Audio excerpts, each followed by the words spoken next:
This is Crystal Weber from Crystal Clear ESL. I am very excited to be coming live at you today with my guest, Michael Gibben. Michael is the founder and CEO of Coach for Tutors, and he's here to talk to us today about the 5 must-have tutoring business tips for 2022. I know we're all starting to get worried about what next year will bring, so please help me welcome Michael. Hi. Hi, Crystal. Thank you so much for inviting me here today. You're welcome. I'm really excited to hear more about the business side of tutoring online. I know this is your area of expertise, so I'm sure you have a lot to share. What made you develop Coach for Tutors? Right. So for Coach for Tutors, I started out in the classroom.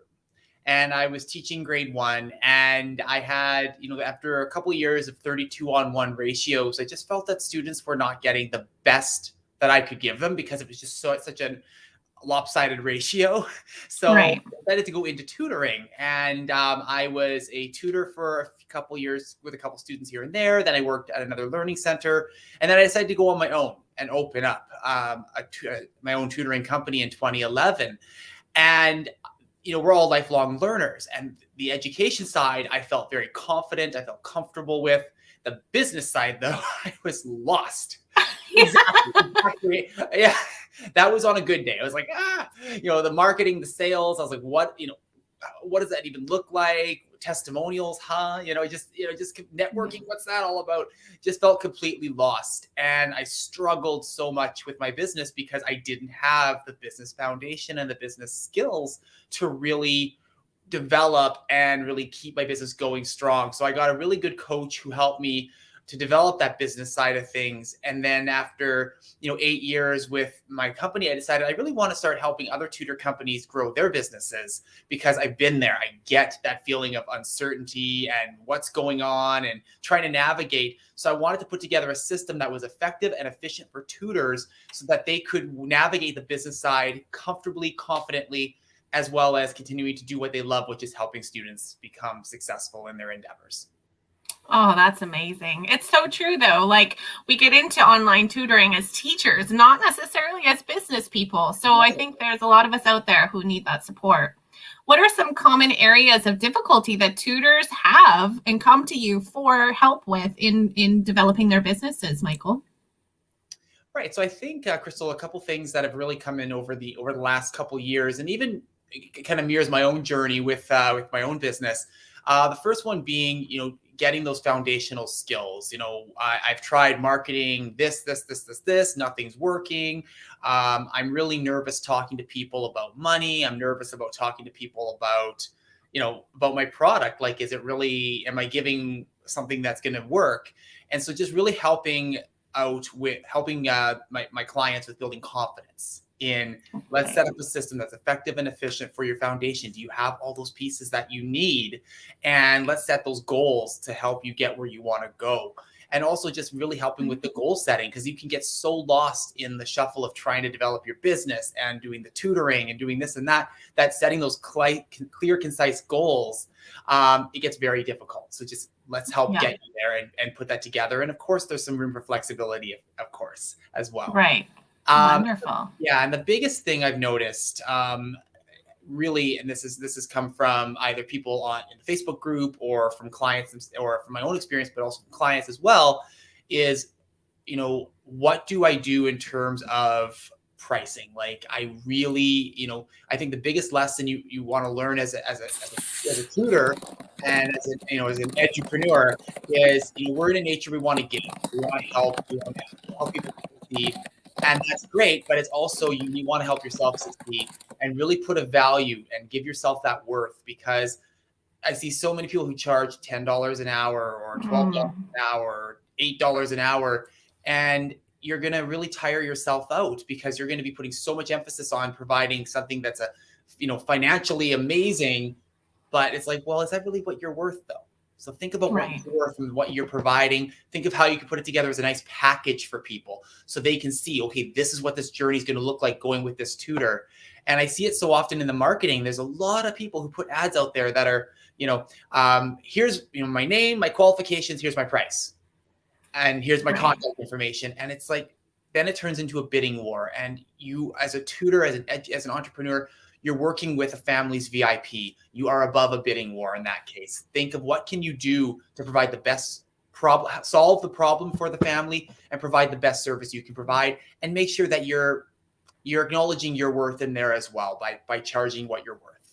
Yeah, you don't want to compete on price anyways. Absolutely. You're going to compete on quality. Absolutely. And it's really, it's about, and I talk with clients about this. I say, you're building relationships, not financial transactions. Exactly. And stick with building those relationships. So even if you get one client at, let's say they sign up for a package, and each one of the package comes down to, let's say, $80 per hour, for example, it's better to really forge that solid relationship with one than get 4 or 5 clients who are only with it because it's cheap. And you're running around, you're running yourself ragged, burning yourself out and stressing out. And not to say those parents aren't amazing. They probably are amazing, but you don't want to be turning it into a financial transaction. You want to focus on the relationship and the quality, like you said, to make things. 100%. Okay, well, on that note, you have brought your 5 must-have tutoring business tips today. Do you want to kick off with the first one? Sure thing. So really one of the big things right now, especially as we go into 2022, is going to be, okay, January or mid to late January is going to be another peak time for getting students in the door. Right now, it's going to quiet down a little bit for holidays. January, things are going to be happening. Be proactive now. If you've not already done this, be proactive now and get your client growth strategy in place. What are you going to put together for 2022? So you could have a New Year's referral contest, or maybe if you work with older students, maybe you could have, an exam special or something exciting, something that's relatable to the families or the students and their needs, but make it fun. It could be, like a referral contest or joining a new business networking group. Think of what you can do to build your client base for 2022 now and start in January before the boom kicks in, so you can get ahead of the curve and really get those clients in the door. Yeah, I love that. A referral contest. Fun, especially if you've got like a client group on, I don't know, WhatsApp or WeChat. And also to remember, a lot of those Asian cultures in particular don't celebrate Christmas. So this isn't downtime for them. And if everyone else is taking a break and you're not, you're going to scoop up those students and those leads. Awesome. Right. So growth strategy was the first tip. What is your second top tip? So another thing to keep cognizant of, and it's something that, especially if you're as you continue to grow, is have some really solid tutor training strategies in place for 2022. Because for yourself, as well as if you work with others, if you have a team that you have hired, or if you're working for yourself, continue to professionally develop. But also, if you have a team, get some solid protocols in place, processes in place. If you work for yourself, look up what are your protocols looking like? Do you have everything you need to have so that you have a solid foundation? Just double check your foundations, make sure everything's in place for 2022, because once the year starts, it's going to take off like a rocket potentially. You got to be ready. So double check those little things now so that you can go into 2022 stress-free on that, because that's all taken care of proactively. Right. Yeah. And you're maybe using that holiday time. I think that's probably where you come in a lot of cases, though, because I don't think you're only limiting this to teaching strategies and teaching training, but also to business training. And there's such a learning curve, especially in the early days. What better time to do professional development on the subject? Exactly. Like, the time is now. You have the time. Take the time now to do that before it gets so busy that you might lose sight of that time. So, find that block of time and take some time to learn and enhance that so that you can become the stronger business owner in 2022. Perfect. Let me just pause the top tips for a second to thank everybody who's logged on to join us. And also, you're welcome to put your comments in the comments section. There's a slight delay, so we will see them and pick them up, but it might be a little bit after you've posted them. And if you think of comments after, we'll be posting this across a few different groups. So feel free to type any questions that you have in the comments to the threads, and to even tag myself or Michael, and we will do our best to get back and answer those even after the fact. Right, Michael? Absolutely. Sounds good, Crystal. Okay, great. Okay, so we've covered developing client growth strategies and creating and modifying your tutor training strategies. What's your third top tip, Michael? So third one, I find, and this is something that I really work with my clients on, is the marketing piece. And it's so good, especially now. Think of what is your quarter 1 marketing going to look like. Have an outline. It doesn't mean you have to have every single post from now until March 30th or 31st planned, but have an idea of what is January going to encompass, what's February going to encompass, what's March going to encompass for marketing. How are you, like, where are you going to reach out to people? What's going to be your topic or theme for the month of marketing? And just thinking about that. So January could be a back to school theme, depending on where you are in the world. January is a back to school time, could be that, or it could be exam themed. February could be the new semester kickoff booster package, or March could be a March break. Thinking of March break, are you going to have a camp? Are you not going to run camps? Like, think of what you're going to market to people. And thinking while you're doing that, think about, be cognizant of your budget. Think about, okay, how much is this going to cost for that? Your bottom line for that, and also set some goals. Okay, I'm going to market to this many people. I'm going to do that. What's going to be my marketing goals in terms of client numbers from this marketing, or leads that are going to come in? And also setting for accountability, set weekly goals. Okay, I want to launch this January 15th. Okay, what are you going to do this week and next week, the week after? So you have it in writing, typed up, and then that can help you to really plan going into 2022. It's all taken care of, and you have that vision ready to go for your business. So it's good to usually plan your marketing about 2 to 3 months out, so that you're not just throwing things at the wall and hoping people are going to. Wow. And not super hyper detailed marketing, but just So what would that look like then? Some bullet points? Bullet points, exactly. Bullet points. All right. So end of January, I want to do an exam group blitz or an AMA online. So, okay, you're going to do that as your marketing. So each week, write down a couple bullet points, things you want to accomplish to get to that goal, and how many clients you hope to get from that. Wow. Yeah. I don't know. I'm really apprehensive about goal setting. I mean, in terms of for myself and production of material, as you know, I'm a curriculum development. I'm very firm on goals, but when it comes to like obtaining new clients, I feel like if I set goals, then I don't meet them, that I'm going to have some sort of self-worth issues. I'm sure other people feel the same way about it. How does somebody overcome that? Well, I think it's good to have the accountability partner, and it's also okay to recognize that sometimes you might have to pivot and set a goal that's realistic as well. I'm not saying don't shoot for the stars, but you want to look at something, what's going to be realistic for your business at the moment. So say you have one client today, for example, you have one client, maybe for the end of March, you want to have 5 instead of saying I want 500 or I want 100. Okay. Because that might be quite difficult to attain, but saying 5 clients, okay, let's go for it. Okay, well, now it's late February, we're still at 1. Okay, well, how do I want to pivot to get there? So it's just being cognizant of what you might need to do to pivot towards reaching your goal, but also keeping your goals specific and realistic as well. So that you don't get those feelings of, oh man, I'm terrible, I'm the worst, because so that really helps, keeping things realistic and keeping yourself in check, and also having a support to talk to as well, so that you can bounce ideas off of and figure out, okay, how do I pivot if I'm not meeting my goal? Right. And what has hampered that, or what can I change next time to make it to that goal? I guess I tend to have what you said, realistic goals, and then I also have stretch goals. So where I probably will be, and then where I would love to be. Absolutely. And stretch goals are fantastic. And really it's encouraged to be, and I don't know for yourself, Crystal, for myself, with any stretch goals that I do, I usually put those in the medium to long term.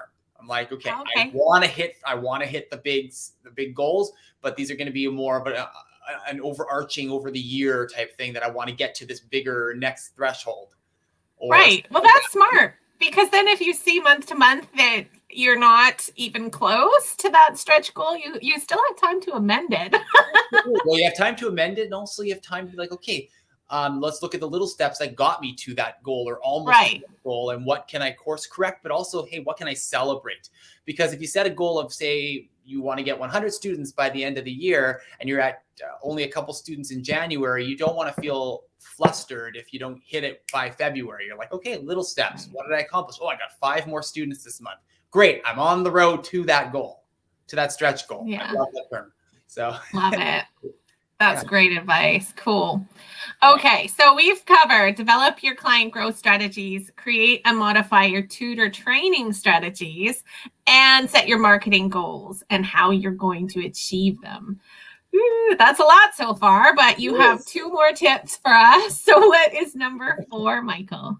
So number 4, it can be one of the more stressful topics, and it's just really when I work with clients, I try to reduce that stress in this area, is setting sales goals.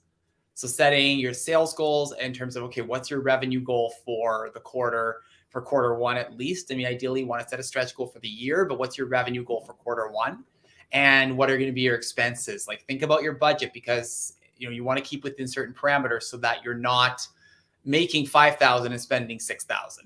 Right. In a more, you want to make sure you're budgeting correctly, but it's really as well when you're setting sales goals, thinking about, okay, what kind of, maybe thinking back to the past year, what are some things you heard from people, like objections, and how can you navigate those objections in the new year? Like, what are some things you can do? What are some things you can learn to overcome those objections? And for sales as well, thinking, okay, what do I have a sales protocol in place? And what does that look like? Do I have a lead magnet on my website? What does that look like? Just thinking about what are all the things you have to help have a solid 2022? Are they all in place? And for a sales protocol, it doesn't mean, I used to work in telemarketing many a moon ago, and it was like a 5-page script. No. You want to be authentic and be yourself. You're not a robot. You are human, right? As are the people on the other end of the line or other end of the Zoom or whatever. So you want to have just a few general points. But what I found was very effective with working with tutoring families, and it very rarely did it slip, was they would call or email, or we'd have to set up a meeting over online. And I would say, thank you so much for sharing about, we'll say Dylan, for example. I'd love to learn more about Dylan. How can we help? And then just actively listen at that point, because you're starting to build that trust, that rapport, and just, it's natural and it's free flowing. If a client does say, or a potential client, I should say, says, well, how much do you charge? I find it a strategy that has worked more than others is we'll definitely discuss, costs and packages and just a little bit, but I'd love to hear more about Sally. Can you tell me more about Sally and what she's, how can we help? Like, it'd be great to learn more about Sally and her needs. And that just helps to morph that potential financial transaction, bidding war, negotiation into, let's build that relationship of trust and rapport. Mm-hmm. So that's really key in sales, in tutoring, because it's you're working with their family's VIP, and so they want to know that you're going to be the best person for them. Rare occasion, it is just a bidding war and they just want the cheapest or whatever, that's going to happen. But majority of the time, they just want to know you. And if price becomes an issue, peel back a little bit, just kind of see what else is beneath that and be like, okay, well, thanks for sharing that concern. Are there other concerns maybe you have? Because it could be they don't know you well enough, or they don't know enough about who you are, or they might be concerned about results. So just let them just continue to share and just listen, actively listen and pay attention. And that goes a long way to get someone to sign up with you, because you're showing you care. And that goes farther than how many years experience you have, or what your price is really just the power of listening and conversation. Very good. Yeah, relationships are key in this business, aren't they? Absolutely. Yeah, for sure. Good. Wow. So sales strategies and goals. I think you're right. I think you hit it dead on about relationships. Yeah. Okay, let's end off by hearing about your 5th tip. Do you want to kick off on that? Sure. So as a 5th tip, and this is just something that, again, is you can break it down into very small, realistic chunks as to not overwhelm, but setting 4-quarter goals. And so what I would do, and what I've shared with clients, is when you do quarter 1, quarter 2, quarter 3, quarter 4 for the year, just set specific, realistic goals, but like how many clients you'd like to have, and what you'd like for revenue, and then just setting that parameter of the clients and the revenue you'd like to achieve, and then look at, okay, what do I need to achieve that? And then looking at your expenses for those 4 months. Expect there's going to be change. It's not always going to be a perfect linear path, but just having those basics in place so that you have a goal of, this is how many clients I want to have, and this is where I want to take my business financially by the end of the year. But also set up for yourself in those 4 quarters, like, what do you want to do to become a stronger educator, a stronger business person? Like, what do you want to do to get there? So, and that's okay to do that. Like, I know I said it's not about financial transaction, but as a business, though, you do want to keep an eye on the site of, okay, what kind of revenue are you wanting for yourself and your business? So setting those 4 quarter goals is really good because it keeps you accountable. It keeps you on your toes, because you don't necessarily want to be, I know I found this in my first year. I was like, how much did I make this year? Okay, let's see where these receipts are, and let's add some. Oh yeah. Yeah, and it was at the end of the year, it was like, oh, okay, I made that much, but I wasn't really on the ball with it. I was just more about running around, half aware of what I was doing on the business side. So and I'm not saying you have to be perfect. Nobody's perfect, but it's just thinking about what those goals are going to be to help you have a clear course and a path to follow to grow your business to where you want to take it. Right. Oh, goodness. It's a lot to get your head around as a teacher. I think we're used to juggling all the teaching balls, but this is a completely new set of balls to keep in the air, isn't it, Michael? Well, yeah. I mean, you're juggling the balls. You're on the tightrope. There's tigers below. I mean, it's a scary I'm telling you, I was like, down, kitty, multiple times when I started. Oh, so yeah, I know. It definitely. But I think the biggest thing is, I mean, for any listeners today, is realize you're not alone. Like, you're in that path. I've been in this path. It's like just having to, you have the education side that we're all lifelong learners. You have that education side. You're continuing to grow and thrive, and that's great. And the business side, not saying you don't have to go like cold. In the opposite, you want to be warm and you want to be open to trying to develop those things. And if you're afraid, you're not alone. You have people you can reach out to, right, and support that can be there to say, hey, we've been in this path as tutors, and this is how we can help you get your business growing because we've been there before. And right. Yeah. Well, exactly. So if there are people out there watching this, Michael, how can they obtain support, and where can they find you, for instance? Sure thing. So they can go to www.coachfortutors.com. Would you like me to type it in the chat, or is that something that I can do that? Yep. Amazing. So yeah, www.coachfortutors.com. On that site, there's some free resources. There's also 2 ebooks that are on that site as well. One is for 10 plus steps for successful launch of your tutoring business, and the 10 plus steps for the successful growth of your tutoring business. There's also a link on that site to a Facebook group. So the Tutoring Business Success Support Group, we're over 500 strong members, and we have, again, just a community where people can go to share their business, either business victories, business concerns, business questions, and it's just a community of support to inquire about that. Oh, wonderful. Yeah, so we'll leave links for those in the comments. That'd be wonderful. And and the other thing we have right now as well, which is coming up in March, is the Crystal, you're part of this as well, which is really exciting, is the 2022 Tutoring Business Expo, which is going to be a day-long event on March 4th, Friday, March 4th. It's 9+ hours of presenters and speakers who are going to be coming in with the goal of helping tutors to grow and develop their tutoring practices in a variety of different areas to help them get to where you want to go as an entrepreneur. Wonderful. That's going to be such a fun event. I'm really excited to be part of it. So everybody needs to register for that. And how do they do that? Sure thing. So you go to www.2022tutoringbusinessexpo.com. And we have a special promo code. It's an early bird promo code right now. It's on the website as well, but I'll put it here too. It's all capitals, Expo 35 all together. And so, so there's definitely, so that's how you register for the event. Perfect. I hope to see everybody there. Once again, if you're joining the replay, Michael and I will both be checking in to answer any questions that come up. So just post them in the comments for wherever you see this, and we'll do our best. So thank you so much, Michael. This was so informative, and I think it's such an important topic for people who are just starting out teaching online for themselves. It's new territory, so really, really valuable. Oh, absolutely. And thank you so much, Crystal, for having me today. Thank you, listeners, for tuning in. If anybody has any questions, please feel free to reach out. Always open to connect. Well, great. Okay. Thanks, everyone. See you soon. Bye. Thanks. Bye-bye. Bye.